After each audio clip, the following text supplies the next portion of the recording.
तेजस्विनावधीतमस्तु मा विद्विषावहै। ओम शांति शांति शांति शांति।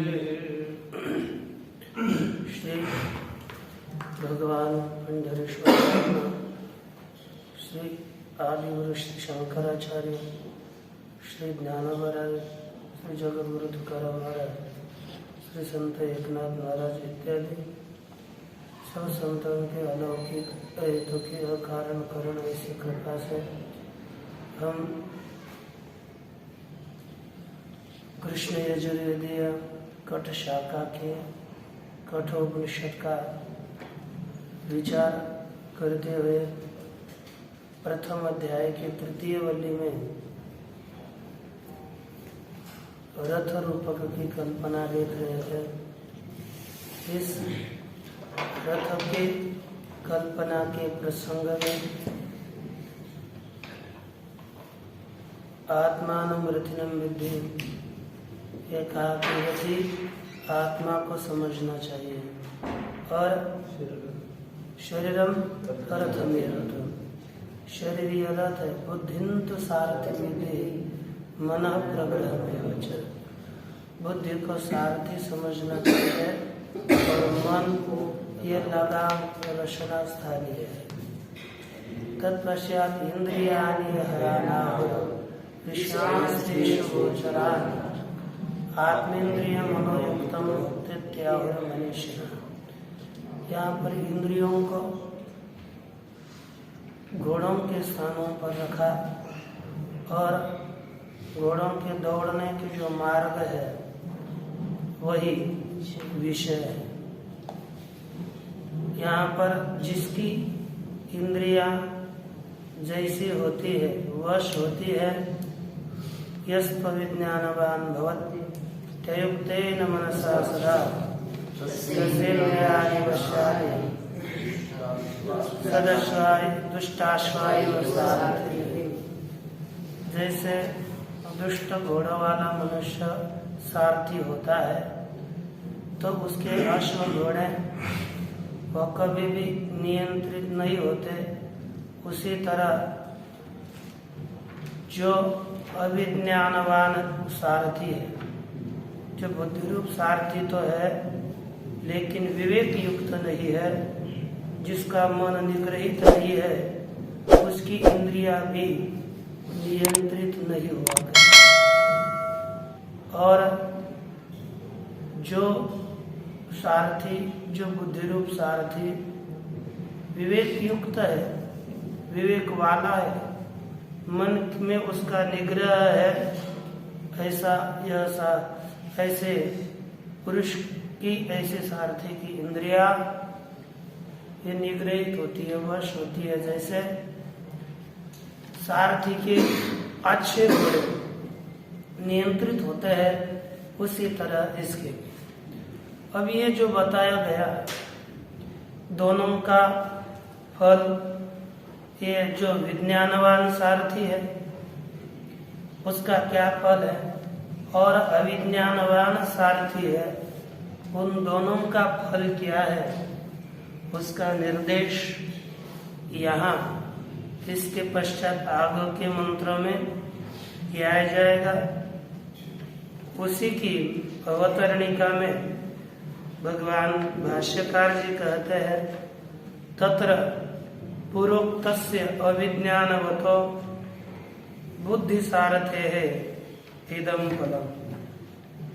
इन दोनों में जो अविज्ञान वाला बुद्धि सारथी है उसका क्या फल है यह प्रस्तुत में प्रकट करते हैं। देखिए, यस्त्व विज्ञानवान भवत्ययुक्तमनस्क सदा शुचिः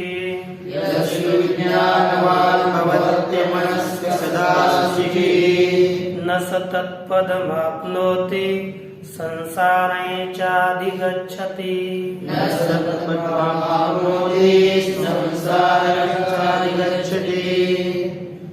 यस्तु अविज्ञानवान भवति। अयुक्ते यस्तु अविज्ञानवान भवति अमनस्कः सदा अशुचिः सः तत्पदं न आप्नोति संसारं च अधिगच्छति।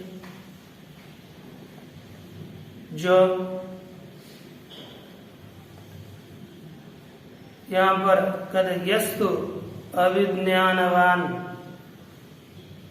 भवति, जो अविज्ञान वाला होता है, अर्थात अविज्ञानवान जो सारथी है ऐसे सारथी से युक्त होता है, अविज्ञानी सारथी।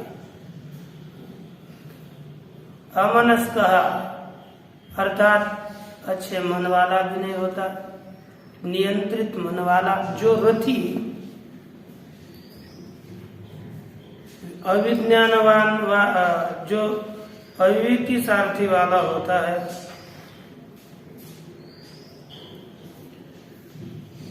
और जो पुरुष अमनस्क होता है, जिसके मन के ऊपर कुछ नियंत्रण नहीं होता, ऐसा पुरुष सदा अशुचि निरंतर अपवित्र होता है। कैसा होता है? सदा अपवित्र है। स तत्पदम न आपनोति, वह उस पद को प्राप्त नहीं करता, अर्थात परमात्मा रूपी पद को प्राप्त नहीं करता। फिर संसार और संसारंच अधिगच्छति, संसार को ही प्राप्त होता है, उसे परमात्मा की प्राप्ति नहीं होती। देख लीजिए, यस्तु यहाँ पर यह शब्द का तात्पर्य अर्थ है आत्म रूपी जीवात्मा रूपी रथी, जीवात्मा के रथी, यह पद का अर्थ है। अविज्ञानवान भवति, अविज्ञानवान अर्थात किम कर्तव्यम किम न कर्तव्य, इस तरह का अविज्ञानवान जो सारथी है वो सारथी से युक्त होता है। अमनस्क और अप्रग्रहित मनस्क, जिसका मन नियंत्रित नहीं है, ऐसे यानी अनियंत्रित मन वाला होता है। सह ततः अर्थात मनसो अनिरुद्धत्वात् अनियंत्रितत्वात्, मन नियंत्रित न होने से ही अशुचि सदैव, मनुष्य नित्य अपवित्र रहता है। इसे ध्यान देना है, मन की शुद्धता सबसे बड़ी शुद्धता है, मन की पवित्रता ही सबसे बड़ी पवित्रता है। यदि मन अशुद्ध है, अपवित्र है, तो कितना भी कुछ भी करने के बाद वह शुद्ध नहीं है। अपावित्र्य, मन के अपावित्र्य से निरंतर मनुष्य में अपवित्रता ही रहती है। इसलिए कहा तत एव, मन अशुद्ध होने से ही नित्य अशुचि अपवित्र है। क्योंकि इंद्रियों में यथेष्टाचरण होगा और यथेष्टाचरण रूपी पाप से वह नित्य दूषित रहेगा। इसलिए मन को नियंत्रित करना अतीव आवश्यक है, तभी लाभ होता है। न सारथी तत्पूर्वोक्तम अक्षरम यत् परम पदम आपनोति तेन सारथिना।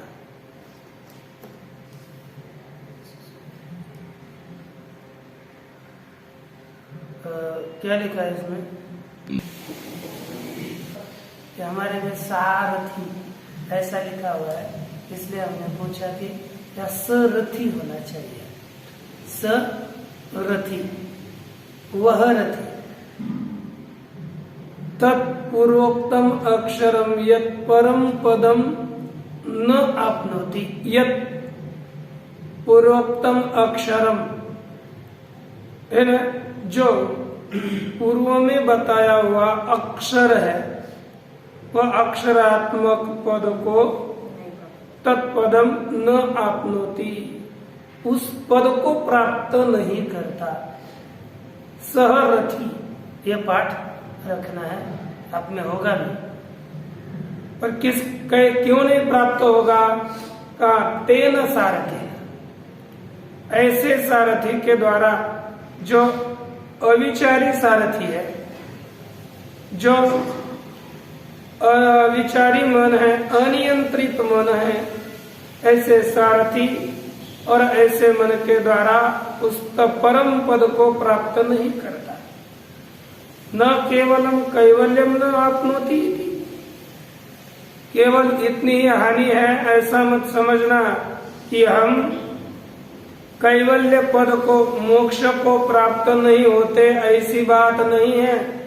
फिर अधिक हानि भी है, लाभ तो नहीं लेकिन हानि भी प्राप्त होती है। क्या हानि है? संसारंच जन्म मरण लक्षणम अधिगच्छति, जन्म मरणात्मक जो संसार है उस संसार को भी प्राप्त होता है, ये हानि होता है। जो सदसारथी वाला है, विज्ञानवान बुद्धि सारथी वाला मनुष्य है, उसको क्या फल प्राप्त होता है, ये आगे के श्लोक में कथन करते हैं। यस्तु विज्ञानवान भवति, यस्तु विज्ञानवान भवति, समनस्कः सदा शुचिः, समनस्कः सदा शुचिः, स तु तत्पदमाप्नोति, स तु तत्पदमाप्नोति, यस्मात् भूयो न जायते, यस्मात् भूयो न जायते। यस्तु, यस्तु रथी विज्ञानवान भवति, अर्थात विज्ञान वाले सारथी से युक्त होता है। ज्ञानवान सारथी से जो रथी युक्त होता है, समनस्क और नियंत्रित मन होला होता है, ततएव सदा शुचि, उससे वह नित्य पवित्र होता है। और ऐसा सतु तत्पदमाप्नोति, वह तो उस पद को प्राप्त कर लेता है। यस्मात् भूयो न जायते, जिससे पुनः मनुष्य उत्पन्न नहीं होता, ऐसे पद को वह मनुष्य प्राप्त करता है। देख लीजिए अर्थ, यस्तु विज्ञानवान भवति, जो दूसरा रथी विज्ञान वाला होता है। विज्ञानवान का अर्थ करते हैं विज्ञानवत् सारथ्युपेतः, विज्ञान वाले विवेकी सारथी से युक्त जो रथी होता है, अर्थात विद्वान होता है,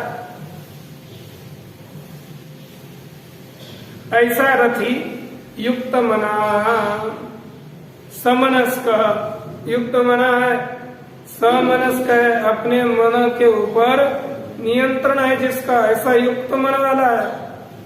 सह ततएव, वह रथी उससे ही, विज्ञानवान सारथी से युक्त होने से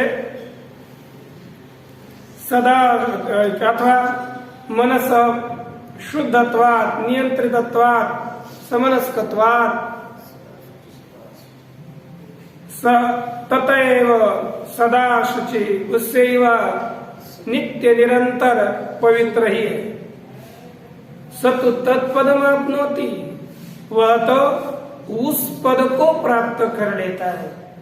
किस पद को प्राप्त करता है? उस पद को, जिस पद को प्राप्त करने के पश्चात मनुष्य पुनः जन्म को प्राप्त नहीं होता। यस्मात् आप्तात् पदात् अप्रच्युतः सन् भूयः पुनर् न जायते संसारे। यस्मात् आप्तात् पदात् अर्थात जिस प्राप्त किए हुए पद से अप्रच्युत सन च्युत न होता हुआ पुनः इस संसार में जन्म नहीं लेता। न स पुनरावर्तते न स पुनरावर्तते, पुनः वापस नहीं आता। तद्धाम परम मम, भगवान का वही स्वरूप है जिसको प्राप्त होने के बाद मनुष्यों की इस संसार में पुनरावृत्ति नहीं होती।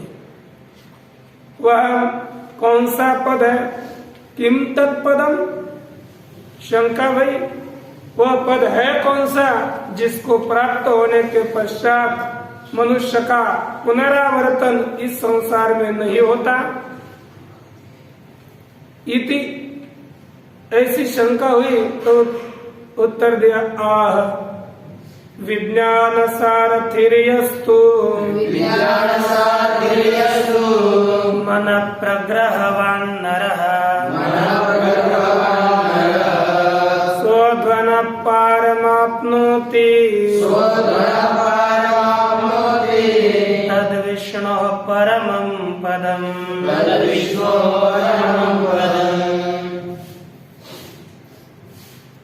पद बताया, इस कौन से पद को प्राप्त कर लेता है यह रथी तो कहते हैं।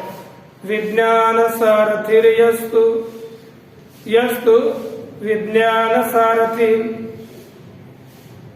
प्रग्रहवान, यस्तु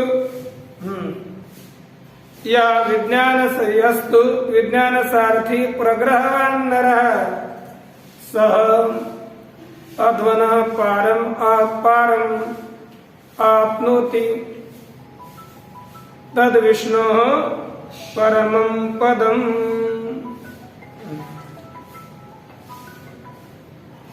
अब देख लीजिए, कहते हैं कि यह विज्ञान सारथी जो विवेक बुद्धि युक्त सारथी वाला मनुष्य है, प्रग्रह मन प्रग्रहवान, और जो नियंत्रित मन वाला मनुष्य है, मनरूपी लगाम वाला है, स अध्वन पारम अपनोति, वह इस संसार मार्ग के परापार प्राप्त होता है, संसार से पार जाता है। किससे प्राप्त करता है? तद विष्णु परमं पदम, वह विष्णु का परमात्मा का परम पद है। जिसे प्राप्त करता है वह परमात्मा का परम उत्कृष्ट पद है। तो उसके विषय में देखिए अब भाष्य। विज्ञान सारथी, अब यहाँ पर जो हमने सरल अर्थ किया, इसका सामासिक भी देखेंगे तो होगा विज्ञानम सारथी ही यस्य सह विज्ञान सारथी, विज्ञान विवेक युक्त सारथी यस्तु, विज्ञान अर्थात विवेक युक्त सारथी है जिसका, ऐसा जो यस्तु, यस्तु अर्थात यो विवेक बुद्धि सारथी ही, विवेक बुद्धि सारथी वाला, सारथी नहीं है, विवेक बुद्धि सारथी ही, यस्य सह विवेक बुद्धि सारथी, विवेक रूपी विवेकवती बुद्धि ही सारथी है जिस पुरुष का, ऐसा पुरुष विवेक बुद्धि सारथी वाला, वह पूर्वोक्त मन प्रग्रहवान, ऐसा जो मन रूपी लगाम वाला, प्रग्रहित मना, नियंत्रित मन है जिसका, ऐसा समाहित चित्त सन कैसा होता हुआ? नियंत्रित चित्त वाला होता हुआ। शुचिर नरः, शुचि अर्थात पवित्र, नर अर्थात मनुष्य। विद्वान सह अध्वन संसार गते पारम, वह अध्व अर्थात संसार गति से पार, परम एव अधिगंतव्यम इति एतत् आपनोति, परम जो प्राप्तव्य है उसे ही, ऐसा यह जो पद है उसे प्राप्त कर लेता है। अर्थात क्या होता है? संसार बंधन ही मुच्यते, सभी प्रकार के सांसारिक बंधनों से मुक्त होता है। तत् विष्णु व्यापनशीलस्य ब्रह्मणः परमात्मनः वासुदेवाख्यस्य परमं प्रकृष्टं पदं स्थानं सत् तत्वम् इति एतद् यद असौ आपनोति विद्वान। असौ विद्वान, यह विद्वान प्राप्त करता है। यानी वह जो विद्वान है वह विद्वान उस पद को प्राप्त कर लेता है। उस किस पद को प्राप्त करता है? का तद विष्णु हो, विष्णु के पद को। विष्णु अर्थात कौन? विष्णु का व्यापन, विष्णुरी व्याप्त, ये धातु है। इससे विष्णु पद की सिद्धि होती है। तो विष्णु अर्थात व्यापनशीलस्य ब्रह्मणः, वो कैसा है? व्यापक है, वह है ब्रह्म। यहाँ ब्रह्म शब्द का प्रयोग किया, अर्थात परमात्मनः, उसका नाम क्या है? वासुदेव। वासुदेव क्यों नाम पड़ा? कि वसुदेव से आपत्यम पुमान वासुदेव, इस न्याय से यहाँ पर वासुदेव शब्द का प्रयोग नहीं है, अपितु वासनाद वासुदेवस्य वासितम भुवनत्रयम सर्वभूत निवासोसी वासुदेव नमोस्तुते। ये जो श्लोक दिया, वासनात् वासुदेव, सब जगह पर इसका नित्य वास है, सब में वसति इति वासुदेव। वासनात्, जैसे सब जगह पर इसका वास होने से वासुदेव है, क्योंकि ब्रह्म शब्द का किया ना, परमात्मा शब्द का प्रयोग किया। और वासुदेवाख्य जो परमात्मा है उसका परम प्रकृष्ट पद स्थान, सब जगह पर ऐसे में जो षष्ठी दी है उसका पद, अर्थात ये अलग और इसका पद अलग, ये अलग अलग है क्या? नहीं। तो यहाँ की जो षष्ठी है ये षष्ठी अभेदार्थक है। कौन सी षष्ठी है? अभेदात्मक षष्ठी है। अर्थात यहाँ पर बताया वासुदेवात्मक पद, अलग पद नहीं। तद्धाम परमम मम, ये जो भगवान श्री कृष्ण जी बताते हैं कि मेरा पद और मैं अलग नहीं, मेरा स्वरूप और मैं अलग नहीं हूं ना। तो इसलिए ये ऐसे जगह पर बहुत से ब्रह्म का ज्ञान हम भी बोलते हैं, ब्रह्म का ज्ञान या ब्रह्म भिन्न ज्ञान, ऐसे ही शब्द प्रयोग होता है। ब्रह्म अलग और ब्रह्म का ज्ञान अलग, ऐसी बात नहीं है। ब्रह्म रूप ज्ञान, वहां पर षष्ठी अभेदात्मक अभेदार्थी का ग्रहण करके रूप सिद्ध करते हैं। परमं प्रकृष्टम पदम स्थानम, कौन सा? सत तत्वम। सत तत्वम भी है ना, सत तत्वम लगता है, स तत्वम। अब यहां देखिए, स का अब लेना पड़ेगा, वह तत्वम इति एतद यत्, सतत्व अर्थात तत्वेन सवर्तते, सतत्वम तत्व सहित। अब तत्व अलग और सहित, उससे क्या बोले?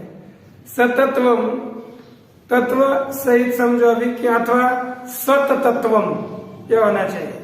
जो सत तत्व है, इति एतत्, स्थान कौन है? सतत्व नहीं, सत तत्व, जो सद्रूप तत्व, वही जो सत तत्व है। इति एतदीयत पदम, ऐसा जो पद है, असौ विद्वान आपनो, तब उसी को ही वह विद्वान प्राप्त कर लेता है, अलग नहीं।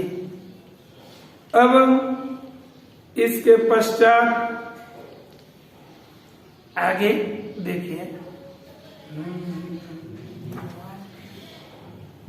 मन इंद्रियेभ्य परायर्था, इंद्रियेभ्यः परायर्था, अर्थेभ्यश्च परं मनः, अर्थेभ्यश्च परं मनः, मनसस्तु परा बुद्धिर्, मनसस्तु परा बुद्धिः, बुद्धिरात्मा महान् परः, बुद्धिरात्मा महान् परः। इसके अवतरणिका, अधुना यत् पदम गंतव्यम तस्य इंद्रियाणि स्थूलानि आरभ्य भूत सूक्ष्मतारतम्य क्रमेण प्रत्यगात्मतया अधिगमः कर्तव्य इति एवं अर्थम इदम आरभ्यते। सतत्वम का अर्थ सतत्वम, स्वरूपम, इतना ही किया, है। और वह वस्तुतः हमको वहां पर सतत्व अच्छा लगता है, देखा है तो सतत्व ही है, लेकिन सतत्व ये थोड़ा रुचकर प्रतीत होता है। चलो आगे, अधुना यत् पदम गंतव्य, अब जो पद गंतव्य है, प्राप्तव्य पद है, तस्य इंद्रियाणि स्थूलानि आरभ्य, उसकी स्थूलादि इंद्रियों से आरंभ करके सूक्ष्म तारतम्य क्रमेण, स्थूल इंद्रियों से आरंभ किया और सूक्ष्म, उससे सूक्ष्म, उससे सूक्ष्म, सूक्ष्म की सूक्ष्मता की जो तारतम्य है, उस क्रम से प्रत्यगात्मतया अधिगम कर्तव्य, प्रत्यगात्म रूप से अधिगम अर्थात प्राप्ति करनी चाहिए। इति एवं अर्थम, है ना, इसीलिए इदम आरभ्यते, है ना, अर्थात शनै शनै शनै इति एवं अर्थम, इस अर्थ के लिए यह आरंभ किया जाता है। इसलिए कि आत्मा का ज्ञान करना चाहिए, इसलिए क्रमशः, क्योंकि मनुष्य की बुद्धि क्या होती है, बहुत स्थूल होती है, साक्षात आत्म तत्व का ग्रहण नहीं कर पाएगी, क्योंकि वह आरूढ़ ही नहीं होगा। तो इसलिए प्रतिदिन कम से कम 15 दिन ऐसा करो जिससे आपको यह लगेगा कि ये विषय मैं नहीं हूं। 15 दिन जाने दो, ये विषय से हमारा कुछ भी संबंध नहीं है, इतना ही चिंतन करो, कम से कम विषयों से तो वैराग्य होगा। ये करना चाहिए कम से कम 15 दिन, 15 दिन ऐसे, क्योंकि अपनी साधना के दिन तो हमको ही रखने पड़ेगा ना, और कोई नहीं रखेगा।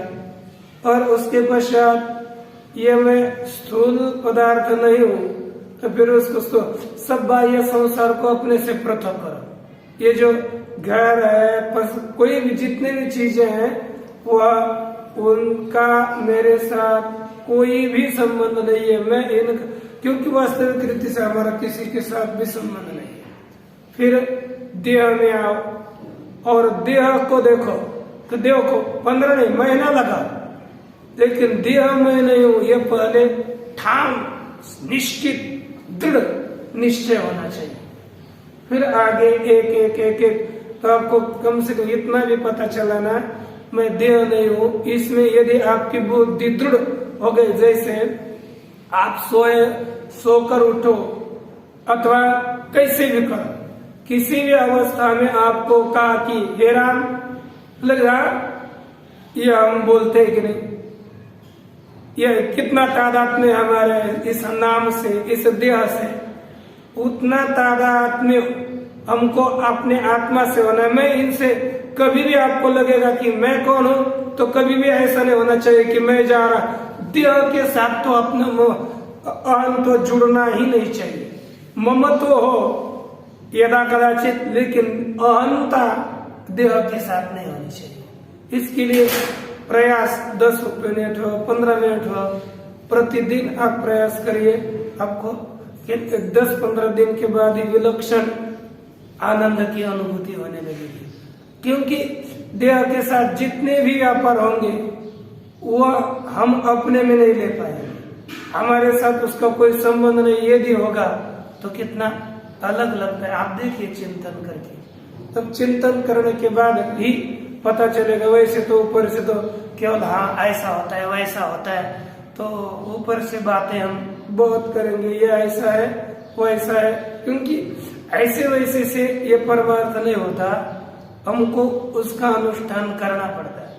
कितने उपनिषद हम पढ़ेंगे 10-15 बार, सभी पढ़ेंगे तो विज्ञान की कोई गुंजाइश नहीं है। जो जब तक वो उसका संबंध हम अपने से नहीं लगाएंगे, केवल पढ़ने मात्र से नहीं, जो भी साधना है उस साधना पर हमको आरूढ़ होना पड़ेगा, तब कहीं ना कहीं हम आगे बढ़ पाएंगे साधना से। हमको वही साधना करने के लिए एक क्रम बताया, तो उसी क्रम को हम को देखना है। तो आप भी जैसे यहाँ पर बताया है, यहाँ तो इंद्रियों से आगे बताया, हम पहले से चले तो अभी बहुत लाभ होगा। आप जाकर देखिए, कहीं पर भी खेत में भी जाओ, अपने कमरे में बैठो, जहां पर गए वहां पर आप विचार करके देखिए इस जगत का और अपना, मैं सचमुच हूं कौन। ये जो इंद्रियादिक देह है, ये संसार है, संसार कैसा है आप देखो। ऐसा लगेगा ये जैसे कि इतना चंचल संसार है और हम तो स्थिर है, ये बदलता रहता है। आप क्षण क्षण में बदलते हो, ये आपके सभी बदलता है, सबका देह क्षण क्षण में। हम पहले जो थे पाठ के आरंभ में, अब वो नहीं रहे देह से, देह बदल गया। देह में बहुत परिणाम होता है, लेकिन प्रतीत नहीं होता, इसलिए मालूम नहीं पड़ता कि यह कौन है। इसलिए बहुत परिवर्तन होता है। आप प्रत्येक में ध्यान देकर दीजिए, यानी सूक्ष्म दृष्टि रखिए, स्थूल दृष्टि से कोई लाभ नहीं होगा। देखो कह रहे कि इंद्रियभ्य परा यथा, इंद्रियों की अपेक्षा से अर्थ विषय पर है।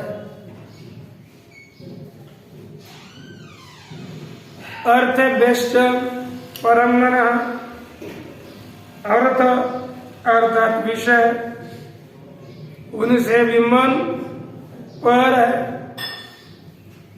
मनसस्तु परा बुद्धि, मन की अपेक्षा से बुद्धि पर है। और बुद्धिरात्मा महान पर, बुद्धि के अपेक्षा से ये महत्त्व, महान आत्मा अर्थात महत्त्व यह पर है। बुद्धिरात्मा महान पर महतो परम व्यक्तम अव्यक्त पुरुष पर पुरुषान्न परम किंचित सा काष्ठ सा परागति, आगे का श्लोक। इसमें एक एक बताया, किससे पहले स्थूल इंद्रियों को पकड़ा और स्थूल इंद्रियों को पकड़ करके कहा इंद्रियभ्य परा यथा। इंद्रियभ्य अर्थात ये जो स्थूल इंद्रियां हैं, उन इंद्रियों से, कि देखो स्थूलानि तावद इंद्रियानि तानि, वो इंद्रिय कैसी है, स्थूल है। यही अर्थ ही आत्म प्रकाशनाय आरब्धानि, वे इंद्रियां जिन अर्थों के द्वारा, जिन विषयों के द्वारा आत्म अपने प्रकाशनाय आरब्धानि, अपने प्रकाशन के लिए आरंभ की हुई है। खुद को ज्ञान हो, अपने का स्वयं को लाभ हो, अपना ज्ञान हो, अपने प्रकाशन के लिए क्यों इंद्रिय विषयों ने इंद्रियों को आरंभ किया। जब शब्द स्पर्श रूप रस गंध ये 5 विषय उनका ज्ञान होना है तो इंद्रियों की अपेक्षा होती है। इसलिए उन्हीं इंद्रिय विषयों ने अपने ज्ञान के लिए इंद्रियों की उत्पत्ति कराई। इसलिए तेभ्य इंद्रियभ्य स्वकार्यभ्य पराह्यर्थः, उन इंद्रियों से अपने कार्यों से, इंद्रिय कौन हो गई? कार्य, और विषय क्या हो गए? कारण। क्योंकि ये वस्तुतः तो इंद्रिय सूक्ष्म, विषय स्थूल है, लेकिन विषयों के कारण इंद्रियों का आरंभ है। इंद्रियां है इसीलिए विषय नहीं, क्योंकि विषय है इसलिए इंद्रिया, पदार्थ विषय के कारण ये इंद्रियों की विषय निर्माण हो गए तो फिर ये इसका उसको जानेगा कौन, उसका ग्रहण कौन करेगा? तो उनके साधन इंद्रियों को प्रकट किए,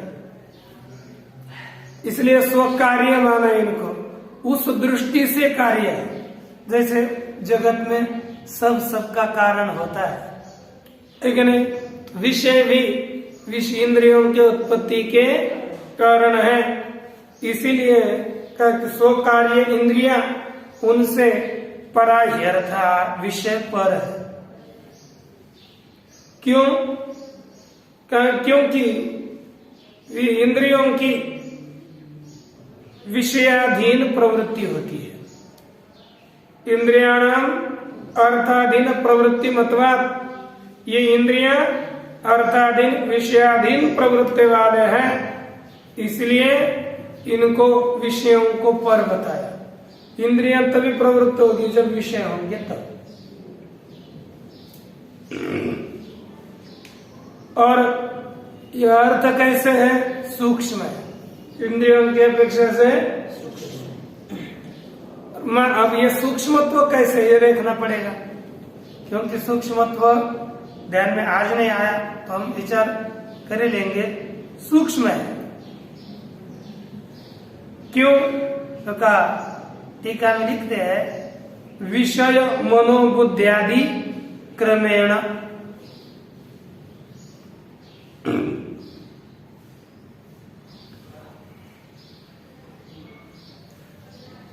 इनका कैसा सूक्ष्म तो बाद में देखना पड़ेगा, लेकिन सरल अभी पंक्तियों का अर्थ देखते हैं, फिर बाद में अपर विचार देखेंगे। ये विषय सूक्ष्म है, ये ऐसे देखे तो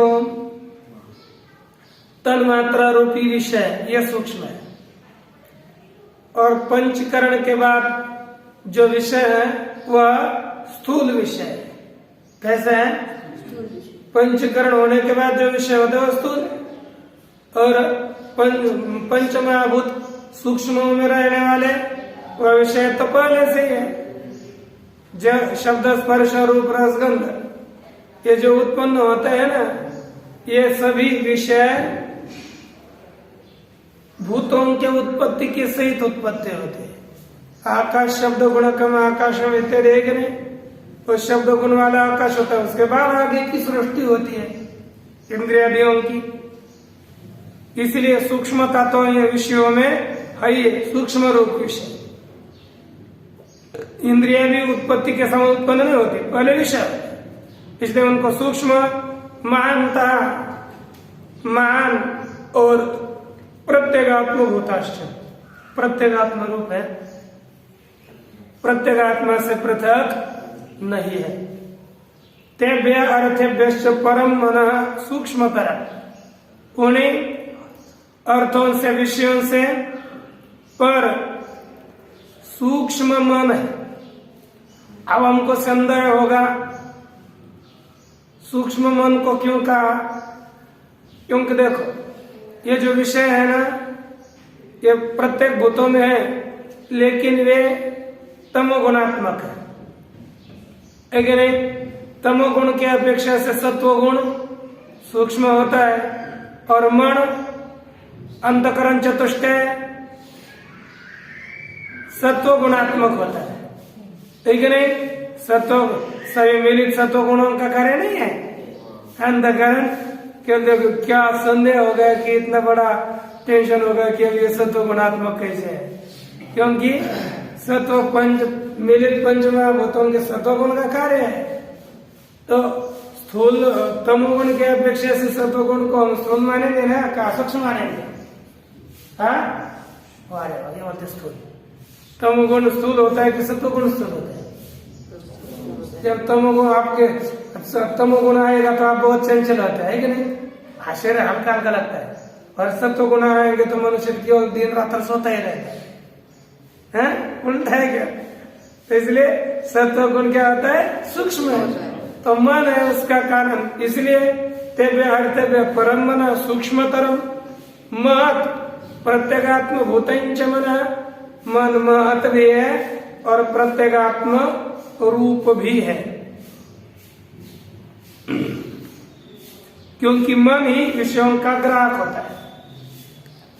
मन शब्दवाच्य मनस आरंभकम भूत सूक्ष्म, क्या करें? मन शब्दवाच्य यहाँ पर मन ही नहीं लेना साक्षात।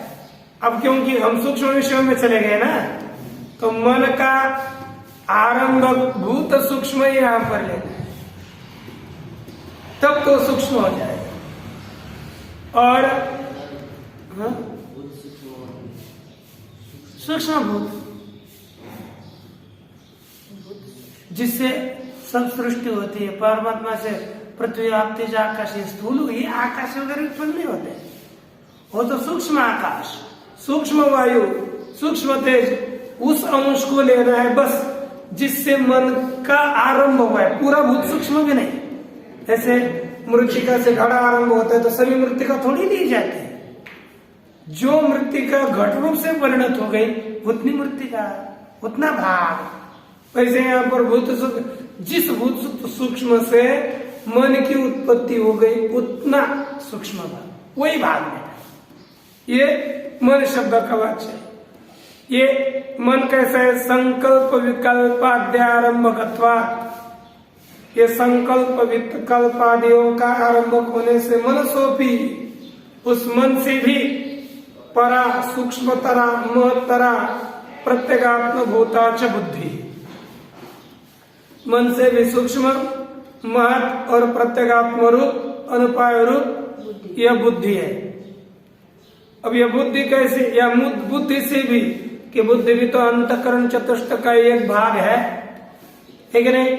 लेकिन बुद्धि ये मन के ऊपर भी नियंत्रण करती है। बुद्धि बहुत सूक्ष्म होती है, मन क्या आता है ना, स्थूल विषयों का संकल्प करता है, लेकिन बुद्धि का था अतिशय सूक्ष्म तक चला जाता है। सूक्ष्म से सूक्ष्म विषयों का विचार बुद्धि कर सकती है, मन नहीं। मन तो चंचल होता है, इधर उधर ये कर लेता है, अर्थात सूक्ष्मता किसकी है? बुद्धि की। इसलिए कहा बुद्धि शब्द, अब बुद्धि पद से बुद्धि शब्द वाच्यम अध्यवसायाद्यारंभकम, निश्चय का आरंभ करने वाला भूत सूक्ष्म ही ग्रहण करना। ये अंतकरण चतुष्टय में भी उससे कौन सूक्ष्म है? तो बुद्धि को सूक्ष्म आदि होता है। बुद्धेर आत्मा, बुद्धि की अपेक्षा से आत्मा सर्व प्राणी बुद्धि नाम प्रत्यगात्म भूतत्वाद आत्मा, सभी प्राणियों के का प्रत्यगात्म रूप होने के कारण आत्मा का कौन है? महान, सर्व महत्वात्, सबके अपेक्षा से महत होने से अव्यक्ताद यत् प्रथमं जातम हिरण्यगर्भम तत्वम, अव्यक्त से माया से जो पहले हिरण्यगर्भ तत्व हुआ, बोधात्मकम ज्ञान क्रिया शक्त्यादि रूप जो आत्म तत्व है वह आत्मभूतत्व प्रत्यगात्म भूतत्व, प्रत्यगात्म रूप होने से ही आत्मा महान व आत्मा है, महान है। सर्वमात्मा अव्यक्तादिय प्रथमम जातम, सबके अपेक्षा से महान होने से अव्यक्तादिय प्रथमम जातम, अव्यक्त से जो पहले उत्पन्न हुआ, हिरण्यगर्भ तत्वम, हिरण्यगर्भात्मक तत्व, बोधात्मक, वही क्या है? महान आत्मा। वह महान आत्मा है, बुद्धि से पर है, श्रेष्ठ है, यह कहा। बाकी इसका एक आदि से विचार हम कल कर लेंगे। ओम पूर्णमदः पूर्णमिदं